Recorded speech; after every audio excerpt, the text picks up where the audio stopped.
Yo, what's up guys? Welcome back to another video. So in this video, I'll be showing you around my forever world. This is part 2. And in this part, I'll be showing you around all my farms that aren't in my village. And the two mods I use, one being the minimap mod and the other being world utilities. Now, if you didn't see part 1, I suggest you go and watch it before you watch this one. However, there's no connectives or anything, so if you can watch this one first and then go to part 1. Link will be in the description. So that's enough talking from me. So without further ado, let's get started. So guys, for me to show you all the farms and get there quickly, I use this mod called the minimap mod. And basically, it is this. You use this minimap menu and you go to display settings and you can turn on show minimap. So if I hit save, you can see on the top right I have minimap, and also with that you can turn on waypoint holograms, so that you can see here is all the waypoints I have. So I prefer having them off because it does cause a wee bit of lag. But just to show you, also in the minimap, you can see in the top right you can see mobs. I only have that on when I'm like looking for a certain mob. I had it on because there was a thunderstorm and I wanted creepers. But I rather have it turned off because it causes a bit of lag and stuff. It's not that smooth. But this is the first minimap mod ever in Bedrock, and it's like it's not as advanced as Java, but it has a lot of potential to come a long way. So anyway, to teleport to my waypoints, you click waypoints, and then you can see all my waypoints here. I have 16, so I do. So obviously I showed you the gold farm, the trading hall, and the XP farm in the last video, and the lighthouse, and obviously my whole base. So I think today I'm gonna get started with the iron farm. So everybody, this is my iron farm. This was built by day 6, or well, it was built by me obviously, but the video tutorial is from day 6. And honestly, iron farms in Bedrock are a wee bit unreliable. Unless you build like a huge one, which I know one of. But they are pretty good. Okay. They are pretty good, but this one I think is broken. Not many golems spawn. But these villagers are these professions specifically because you can trade iron for emeralds, as you can see. That one's not leveled up. That one there is though. You trade iron for emeralds. You can actually also trade lava and diamonds. You can also get armor and tools. These ones are armor. These ones are tools, so they are. And then this one over here is weaponsmith, I think. Yep. So I can get those spawn cats though, I guess. Oh, there's an iron golem. See, so I guess it does work, but it's a wee bit unreliable. So it is. But I think that's not much in this farm, to be honest. It's just that, and then all the drops come down here. You see, I have more string than I do iron. That's basically it, I guess. I have more poppies than anything. So anyway, I'm gonna go on to my next farm, which is actually up there, my mob farm. So guys, welcome to my mob farm. Now this farm I've had a very, very long time, and it still works just like it did at the start. You can see here all the mobs filter down using scaffolding tech, which makes them spawn more. This farm was also by day 6, by the way. But this farm is very overpowered, and it's my main source of gunpowder and stuff. As you can see, my gunpowder shulker is filled to the brim. And oh right, this area here is the AFK platform. So basically, I stand here, and you'll see the water just flows down. The mobs will just fall down into the wee pit, and then there's oh actually there's no spawn. There's a trident killer, and there's no spawn right now because the mob cap has been reached. See all of them here, and then all I do is flick that, and the trident killer just kills them, and it's really, really overpowered. So it's pretty simple farm. It took a long time to build, but I built it like a year ago. It is also it's mud blocks there, so it can be automatically sorted. It gets picked up by hoppers, and you come around to my sorting system here, which is pretty much everything. It's got rotten flesh, arrows, bones, redstone, gunpowder, spider eyes, iron, sticks, and empty bottles. Oh, I don't know why there's 47 cobblestone. You can see that there's not much of like these things, but there will be. Oh, never mind. I've taken all the gunpowder. You can see there's a lot of redstone, a lot of bones, a lot of arrows, and then there's not much rotten flesh because uh oh yeah, because I use it for these clerics. These clerics can get me a lot of emeralds if I just give them rotten flesh, as you can see. So that's pretty good. You also can get XP balls when it levels up, and Ender Pros. I think that's the same for this guy. Yep, exact same trades. This guy's actually closer to getting the XP balls. But yeah, it's a pretty OP farm. It's also got another way, so it does. But it's a very OP and efficient farm that I very often use. I'm very thankful I built it so long ago. It did take a lot of resources, but it was scaffolding, so it wasn't too hard to get leaves and glass and stone bricks. So it wasn't a lot of hard resource to get. It was just a lot of building. It's got 1, 2, 3, 4, 5, 6 layers on both sides. But I think it can go up to 8. But I just thought 6 was like the sweet spot for me. And it turned out well, so it did. And obviously I just sit in here. And I sit in here so there no phantoms or anything else gets out and hits me. And then they just spawn down there. Next up is a personal favourite of mine. And I'm pretty confident that you maybe couldn't guess what this farm is, but you probably could. It is a witch farm. And this is a very, very, very fast and OP farm. This redstone mechanism leads to a trapdoor, which is another trident killer, but it's with a trapdoor instead of pistons and observers again. Just flick this and go up to the AFK platform. This farm is so fast. I can't even understand, like, I can't make you understand how fast this is unless you've built in and used it before. It makes me a lot of redstone, so that's the main reason I use it. And then it can also give you some gunpowder, and a lot of speed pots. If you ever need speed pots for some reason, go ahead. Maybe you're on a PvP server. You could do this and then just add redstone and a bit of gunpowder to it. Or even just redstone if you want drinkable pots. And you can see you have a lot of items here. And let's just I'm gonna do a time lapse here. Or I'm actually gonna cut the video of me AFKing for 5 minutes. 5 minutes, no, 3 minutes, and let's see how. Oh, I need to turn on triangle. Let's see how fast this farm really is. Okay, guys, so that has been 3 whole minutes, and now let's go check how well it's done. So I'm gonna turn off the trident killer first, and remember, 19 redstone was in it before. Look at that, a stack and 30 plus a stack and 22. So I got a stack or 2 stacks and 52 redstone in only 3 minutes. And obviously, I highly recommend building this farm. But anyway, enough about this farm. Let's go on to the next one. So guys, this is my ominous bottle farm. This is a more recent build of mine. I use this for the raid farm over there, which I'll show you in a bit. And basically, oh, there's one already. It's these here spots are where pillagers just spawn.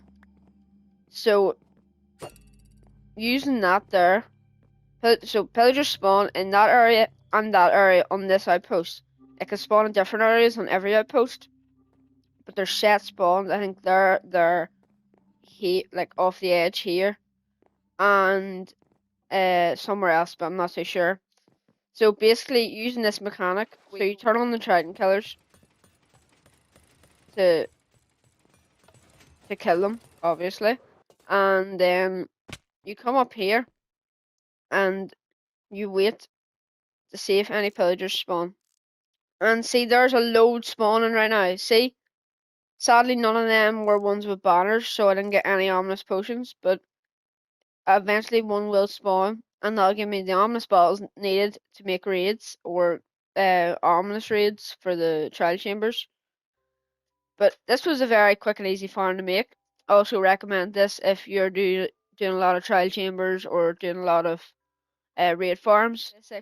But as you can see there, loads of ominous balls. I always keep one of each in there so it sorts to there. And then if you need crossbows or anything, or arrows or banners for any reason, you can get a load of them as well. Maybe even a good enchanted crossbow, but I don't think they drop that good of chances ones. But because of this farm, I can have the brilliant raid farm I have, which I'm going to show you right now.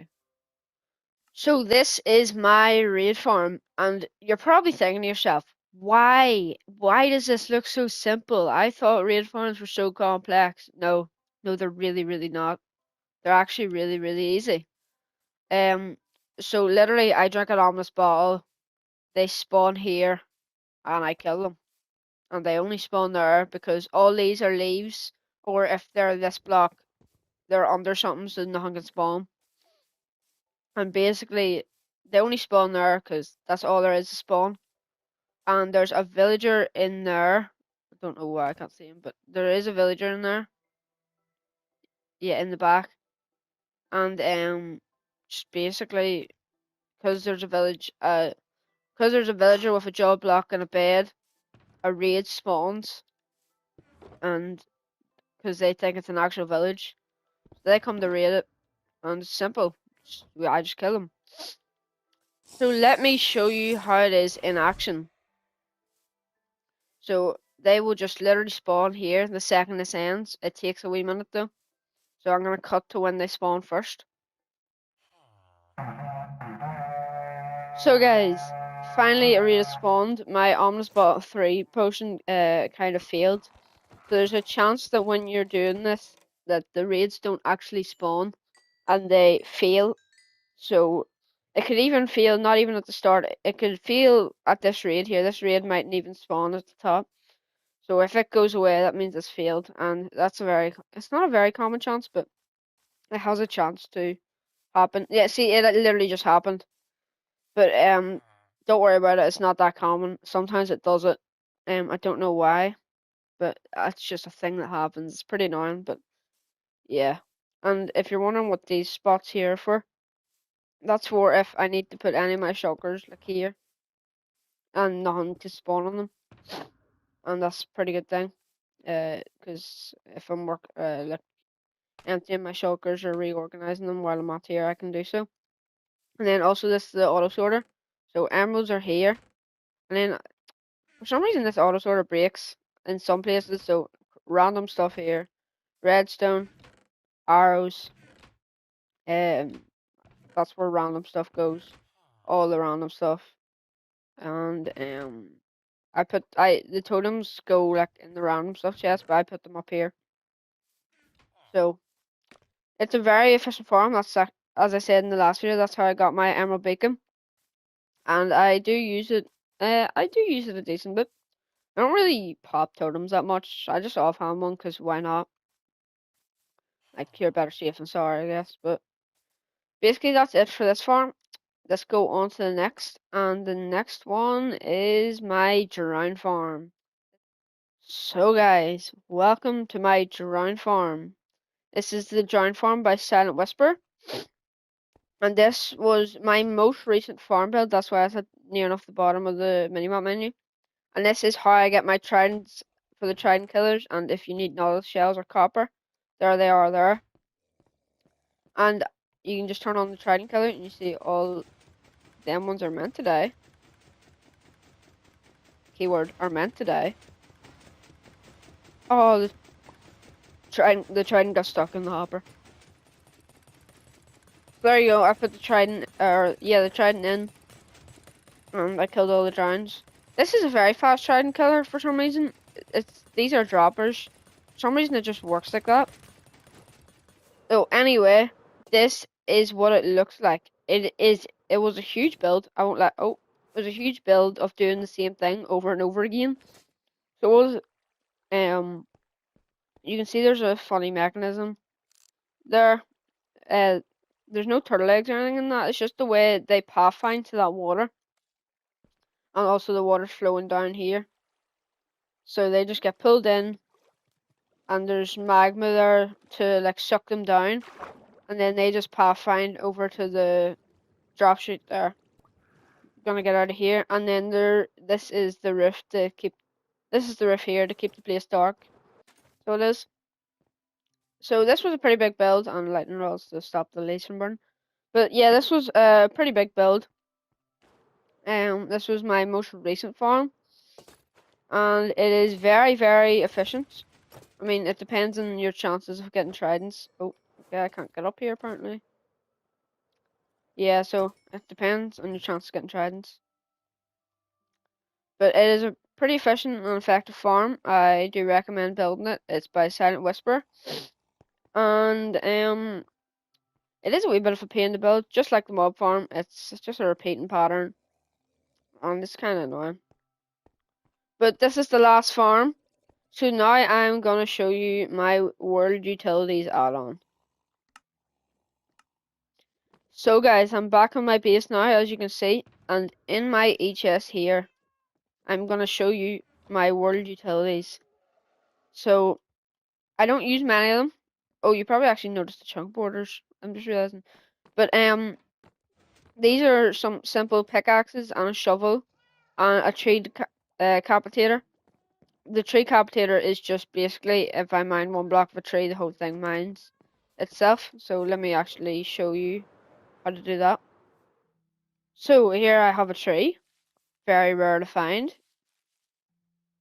But if I flick the button, turn the tree capitator on, mine one block, you see the whole thing breaks. It also drops a leaf if you have a silk touch pickaxe or a silk touch axe or silk touch anything. Even if I was to mine this with a pickaxe, I'm pretty sure it still applies. Yeah. And if you don't have a silk touch or you have a fortune thing, it won't drop the leaves. It'll drop like the apples and stuff and sticks. Now, coming to this stone wall here, I can use my two multi-block pickaxes. Now, yes, these are the same pickaxes, but one is silk touch and one is fortune. So simply all it does is it mines a 3x3 area like this, and it's pretty effective. And then the fortune just drops cobblestone. So see, that's pretty good. That actually dropped gravel instead of thing. Okay, that's cool.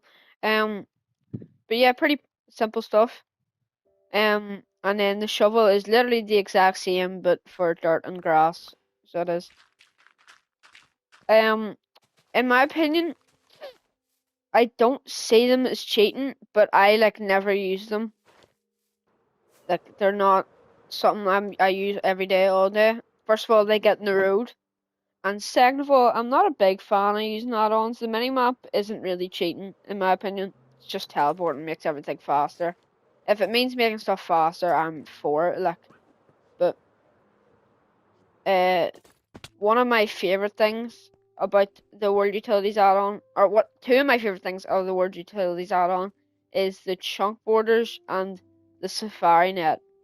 So chunk borders, guess what it does? It turns on chunk borders for Minecraft Bedrock. Obviously, in Java you can do this with, I think it's like F4 or something. It's like Alt F4 I think on Java, so you should try that. And so this is just chunk borders for Bedrock. It's very effective if you're building a farm that needs chunk aligned. So, which I need it for like the moss farm in part 1. And I think I need it for another farm that I can't remember. But yeah, this is pretty effective, and if you want chunk borders, World Utilities add-on is the way to go. And then finally, the Safari Net. Now, you may be wondering, what does the Safari Net do? Let me just turn off these chunk borders. Well, read the description here. It says, pick up a mob and take it somewhere else.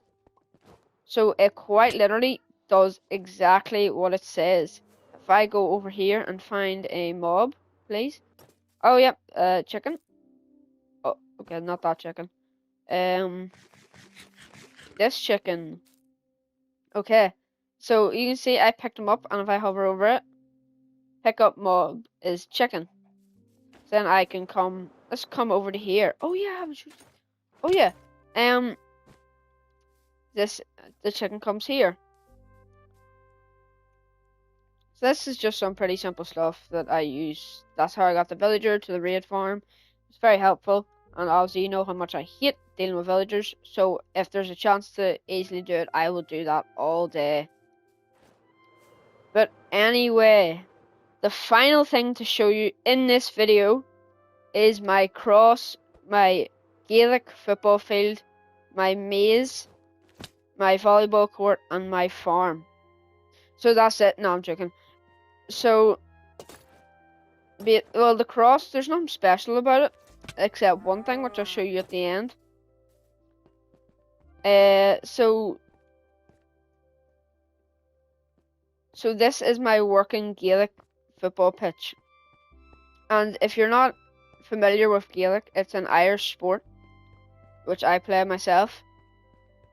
And I know all you are probably used to soccer, it's soccer, but no. No, soccer's not that good, I swear. So basically we can play Gaelic here. So if I just grab a copper sword, and this was the original thing before it was a sulfur cube. There was a like redstone mechanism that shot up a snowball that you could catch. Like it actually was the item form, like you didn't throw it and grab buckets. So you can see here, I can just hit the ball and hit it, and then I can go and score a goal. Now in Gaelic, every goal is 3 points, and every point which is over the bar and in between these goalposts is 1 point. However, since it's Minecraft, let's be honest, it's probably harder to hit a point. So in our version of this, a point is 3, and the goal is worth 1, and apparently I can't even hit a point. And you can see it's lined up like a Gaelic pitch. So you've got the small D, the big D, the box, the small box, or the 6-yard box, and all that, and the 14, the 21, the 45, and the midfield line. So that's just simple. That, and there's ice under it for when it was an item form. The ice took a lot of grinding, I will not lie. But anyway, you've got a wee crop fields, which aren't that nice, but they're there. And then you have my crop farm. So if I ever need one of them, one of the carrots, potatoes, or thing, I come up here. There's a bed, HS, and all that. And then you have the same thing of a volleyball court here. And I don't have the copper sword on me, but you can hit it over. Actually, I can hit it over on my axe, so I can. So I just go like this, and then hit it over. Oh, apparently I can't. Never mind. You hit it over. I said you hit it. You hit it. Oh. Okay, you hit it over, and then that's 1 point. You know how volleyball works, maybe. Probably not. But it's pretty simple.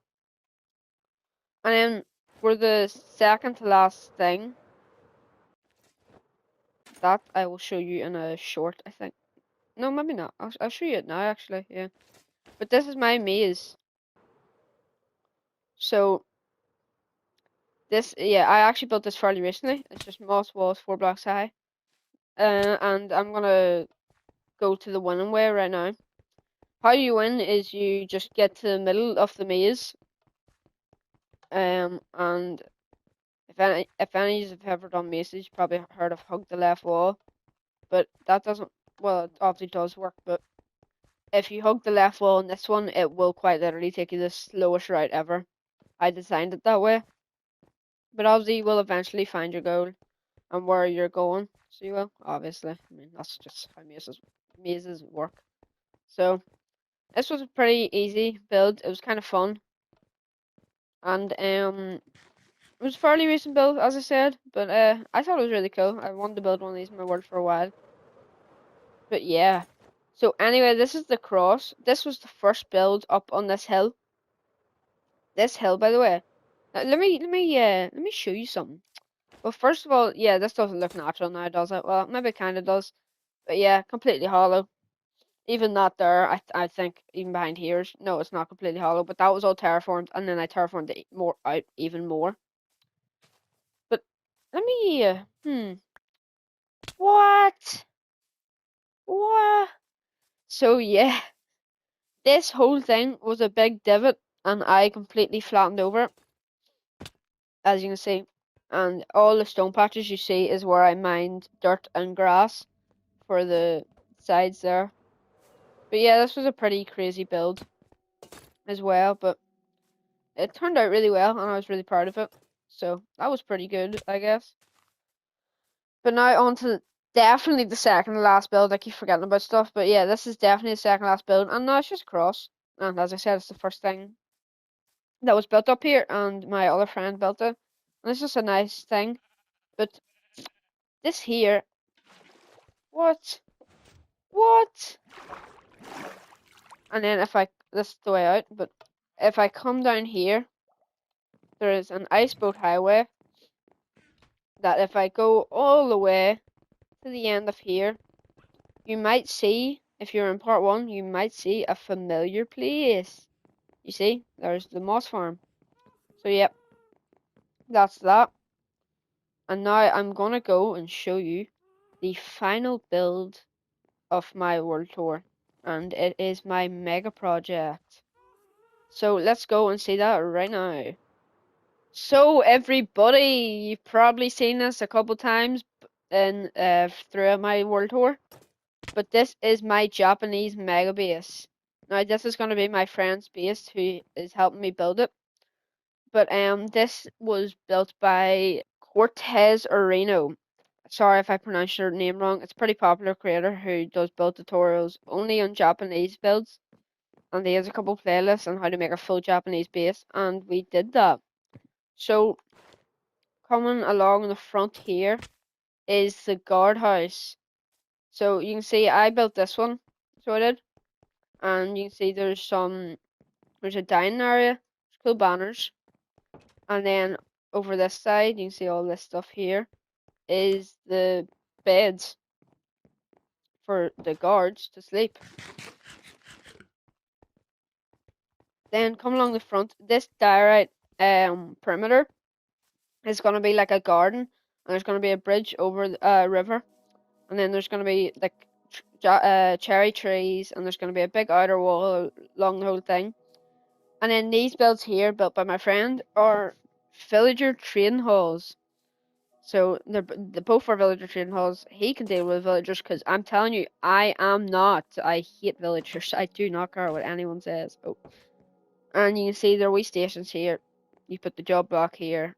You can breed them here, I think, or something, and bring them across here. And then they go in those homes. And it's pretty simple. Just there's beds under here for them to use to breed. And there's nothing under here, but this mightn't work as well because it was built in Java, but we'll work around it, or he will work around it. And then it's just the exact copy over here. But now is the Japanese temple. So this was a huge build. And the interior isn't even done yet. But so far we have the chest room and the smelters. And coming upstairs is, I think, the first furnished area. See all the materials. I'm actually going to show you a clip now of all the materials we used initially to build all this, just this here. Only this one, the materials I'm about to show you. But the other ones were separate material sugars. But now I cut to the clip of the materials for this build. This is generally the biggest project ever.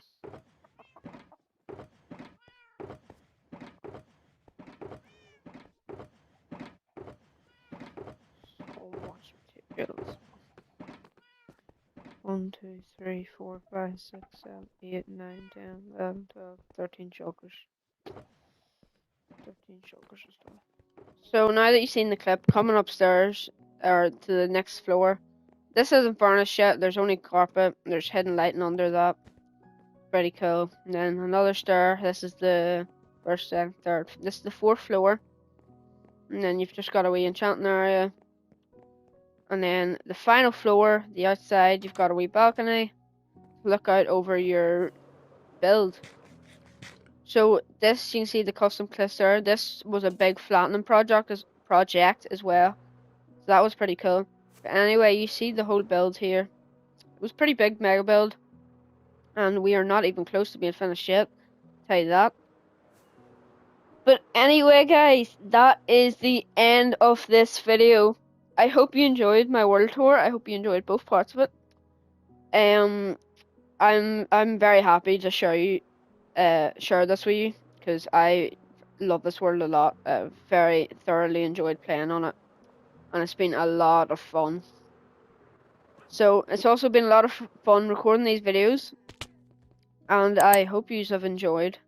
But anyway, I'll see you all in the next video. Bye, guys.